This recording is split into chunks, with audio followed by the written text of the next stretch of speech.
Panorama group, जो सोचता है वो करता है। 29 तारीख को नीतीश कुमार ने जब ये फैसला लिया कि वो पार्टी का कमान भी अपने हाथ में रखेंगे, उसके बाद से बिहार और देश की राजनीति में कई तरह की चर्चाएं शुरू हो गई और ये चेंजिंग भी नज़र आने लगा है कि सीट शेयरिंग का फार्मूला जो एनडीए में होने वाला था उसे भी तत्काल के लिए रोक दिया गया है और इंडिया गठबंधन में भी मारामारी तेज हो गई है। नीतीश कुमार को रोकने के लिए इंडिया गठबंधन में जहां हर तरह के प्रयास चल रहे हैं, वहीं आपको बता दें कि नरेंद्र मोदी को भी नीतीश कुमार का इंतजार है, इससे इनकार नहीं किया जा सकता है। खुशबुसाहट पूरी तरह से तेज है और जेडीयू के अध्यक्ष बनने के बाद नीतीश कुमार ने जिस तरह से ललन सिंह को रास्ते से अलग किया और खुद कमान संभाला, उसके बाद से कई चर्चाएं शुरू हो गई है। बिहार बीजेपी के पास जो अभी वर्तमान परिस्थिति है उसमें नेता तो कई हैं, लेकिन नीतीश कुमार से सामने सामने टक्कर लेने लायक नेता कोई भी नहीं है जिनमें स्थिरता हो और हर तरह की क्वालिटी हो।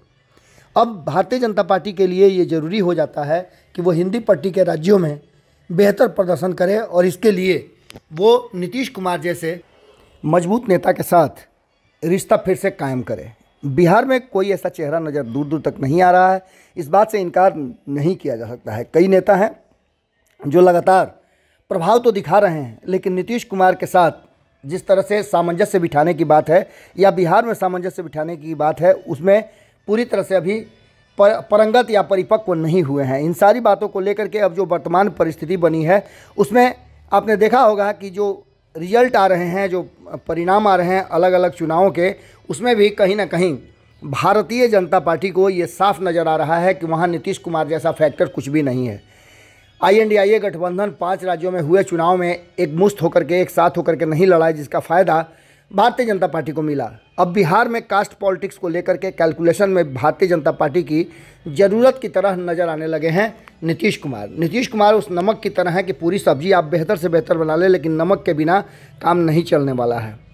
यहाँ पर जो फैक्टर है, उस फैक्टर में लालू प्रसाद से मुकाबला करने के लिए भारतीय जनता पार्टी को नीतीश कुमार की ज़रूरत पड़ती हुई दिखाई दे रही है। उत्तर भारत में मंडल आयोग का सबसे अधिक प्रभाव बिहार में है। पिछड़ों में राजनीतिक रूप से जागरूकता के लिहाज से बिहार सबसे आगे है। दूसरे, यहाँ लालू प्रसाद की पार्टी RJD, नीतीश कुमार की पार्टी JDU का अपना अपना जातिगत वोट है, इससे इनकार नहीं किया जा सकता है। इसके साथ ही कांग्रेस भी यहाँ उत्तर प्रदेश के मुकाबले ठीक ठाक पोजीशन में है। यही कारण है कि भारतीय जनता पार्टी के यहाँ पूर्ण बहुमत वाली राजनीति में एक बड़े भाई की ज़रूरत हमेशा रही है। आपको बता दें कि बिहार में 81.99% हिंदू हैं, जबकि 17.70% मुस्लिम हैं। वहीं ईसाई और सिख की भी यहाँ संख्या है, बौद्ध की भी यहाँ संख्या है, लेकिन सबसे ज़्यादा यहाँ जो सबसे बड़ा जातिगत समीकरण है वो है यादवों का। इस बात को लेकर के हम लगातार आपको बताते आ रहे हैं कि यादव और मुस्लिम मिलकर के 32 से 33% हो जाते हैं और यहीं आकर के भारतीय जनता पार्टी बिहार में फंस जाती है। इन 32% वोटों पर RJD का एकतरफा होल्ड है, जिसे आज तक नीतीश कुमार भेद सके हैं, न बीजेपी इसको भेद सकी है। कारण है कि जब भी भारतीय जनता पार्टी RJD अकेले चुनाव लड़ती है तो उसे हार का सामना करना पड़ता है। बिहार का क्षेत्रवार समीकरण भी इसी तरह का है, जिसमें नीतीश की भूमिका अहम हो जाती है। 9 लोकसभा सीटों पर अगर दाव की बात करें तो नीतीश कुमार की बड़ी भूमिका उसमें रही है। मिथिलांचल में 2024 में चुनाव में NDA को ज़्यादा सीटें मिल सकती हैं, लेकिन सीमांचल और पूर्वी बिहार रीजन में चुनावी मुकाबले में NDA पर महागठबंधन भारी पड़ेगा। यहाँ पर NDA 2019 जैसे परिणाम नहीं लाएगा अगर नीतीश कुमार साथ में नहीं होते हैं। सीमांचल की 7 सीटों पर, वहीं मगध के इलाके में मामला 50-50 का है, 7 लोकसभा सीटें हैं यहाँ, यानी यहाँ पर NDA का भी जोर है और महागठबंधन का भी, यानी यहाँ पर चुनावी मैच में कुछ भी हो सकता है। जबकि भोजपुर के इलाके में, शाहाबाद के इलाके की मैं बात कर रहा हूँ, 5 लोकसभा सीट आती है, यहाँ पर महागठबंधन मजबूत है। इस तरह कुल 19 सीटों पर NDA की स्थिति डमाडोल है। ऐसे में पूरी समीकरण बिठाने के बाद 2024 में नरेंद्र मोदी के लिए नीतीश कुमार की नितांत आवश्यकता महसूस हो रही है। कई बार 8 बार CM का शपथ ले चुके सबसे साफ सुथरे नेता के रूप में सुशासन बाबू की छवि के साथ नीतीश कुमार सबसे ऊपर नजर आते हैं। ऐसी स्थिति में नीतीश की राजनीति NDA की लाइन लेंथ पर भी चलती है, इस बात को आप इनकार नहीं कर सकते हैं। RJD के साथ होने वाले नीतीश कुमार अभी भी भारतीय जनता पार्टी के जैसे दिखते हैं। इजराइल और हमास की लड़ाई का मुद्दा हो या फिर हिंदू ग्रंथों पर आरजेडी के कुछ नेताओं द्वारा टिप्पणी की बात हो, इन सारे मसलों पर कहीं ना कहीं जेडीयू ने हमेशा आरजेडी को कटघरे में खड़ा किया है।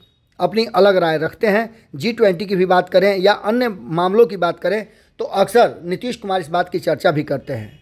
नीतीश कुमार का अटल बिहारी वाजपेयी, अरुण जेटली और अन्य लोगों से प्रेम भी साफ झलकता है। ऐसी स्थिति में बहुत सारी ऐसी संभावनाएं हैं जिसको लेकर के दोनों के एक साथ आने की बात फिर से कही जा रही है। चर्चा तेज है कि नीतीश कुमार को इंतजार कर रहे हैं नरेंद्र मोदी और उसके बाद ही सीट शेयरिंग का समीकरण तय किया जाएगा।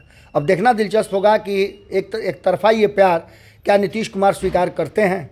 दोनों ही तरफ बराबर बराबर सोच चल रही है और बराबर बराबर आंकड़े बिठाए जा रहे हैं। देखना दिलचस्प होगा कि नीतीश कुमार का फैसला क्या होता है। हालांकि ये भी कहा जा रहा है कि नीतीश कुमार ने जब पार्टी के अध्यक्ष पद का कमान अपने हाथ में लिया था तभी वो ये फैसला कर चुके थे कि उन्हें आगे करना क्या है।